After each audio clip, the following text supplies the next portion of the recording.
Here are just a few scenes from across our country in the last few weeks. 30 people were shot in Chicago this past weekend alone. That's up from 21 the weekend before. In Philadelphia, police are investigating a carjacking spree that's reportedly being carried out by armed juveniles. Quote, "They put a gun to my head, they took the van, and I haven't found it back again." Out in San Francisco, just one neighborhood has seen a beating, an attempted robbery, a 2-year-old suffering fentanyl poisoning after playing in the park, and 17 car windows smashed, all on one street, all on one night. Streets, neighborhoods, and cities across our country are being swamped, literally swamped by a level of crime that is unsafe, uncivilized, and totally unacceptable. My hometown of Louisville, Kentucky saw 10 homicides in just the first 10 days of 2023, and already 5 more since then. The latest addition to the list of 500-plus homicides we've seen since the start of this violent crime wave 3 years ago. As Louisville's mayor said a few weeks ago, these are not just numbers, these are people. Many of the individuals our city lost were young, just starting out their careers and families. Far too many were children, including a 14-year-old boy we lost just 10 days ago. Of course, for every victim who lost their life to violent crime, there are even more who've been injured or traumatized or literally forced to live in fear. As one resident said, "I got to lock my doors all the time. I'm worried about my children going outside. It's not fair. It's not fair." Of course, he's absolutely right. It's not fair that once safe neighborhoods have become war zones. It's not fair that children are being murdered. Or look at what's happening right here in the nation's capital. Right here in Washington, law and order have been in a free fall. Over the weekend, in broad daylight, a ride-share driver had his car stolen by a group of men brandishing rifles.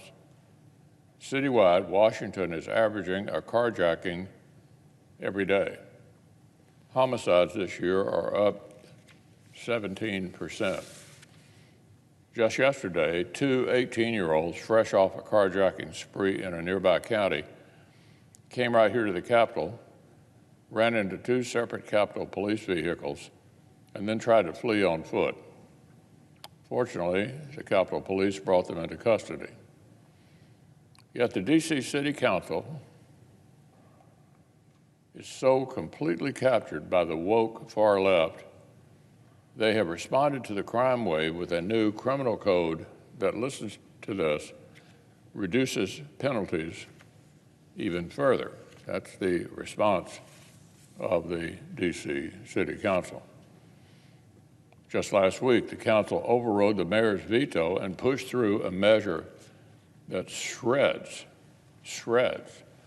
the maximum punishment for gun crimes. It eliminates almost all mandatory minimum sentences. It will clog up the court system with massive expansions of new jury trials for misdemeanors. Well, the good news on this front is that the United States Congress gets to have the final word over reckless local policies from the D.C. government. Senate Republicans will have a lot more to say on this subject. Stay tuned. The American people know crime is getting worse, and they know it hasn't happened by accident. From Los Angeles to Philadelphia to Chicago, the Democratic Party has backed radical district attorneys who tried to unilaterally take parts of the local criminal code offline. They simply declined to prosecute serious crimes, from drug possession to criminal threats as a matter of principle. In some cases, these woke prosecutors are seeking early release for felons convicted of violent crimes. Many other Democrats have spent years fanning the dangerous flames of the far left's anti-police rhetoric. Of course, studies have proven that public hostility to the police leads directly to more crime, including more homicides in the at-risk communities that need law and order the most. Furthermore, the Biden administration and Senate Democrats have spent 2 years working to stack the federal judiciary with former public defenders and others whose sympathies lie more with criminal defendants than with innocent victims. Nobody's arguing that criminal defenders should never become judges, but this has been a dramatic, deliberate transformation project that's skewed overwhelmingly in one direction.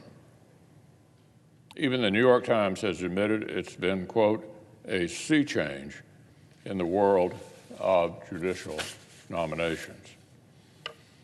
The Biden administration never misses an opportunity to make crime even worse. Deaths from cocaine have quintupled over the past decade. But just a few weeks ago, this president and his attorney general took the radical and borderline lawless step of unilaterally reducing the penalties for dealing crack. These liberals respond to soaring overdose fatalities by going even softer on drugs. The Democrats are struggling with the basics. Actually, this shouldn't be that hard.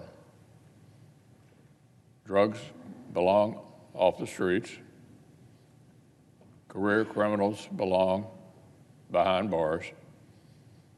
And far-left politicians who put innocent citizens last belong far away from the levers of power.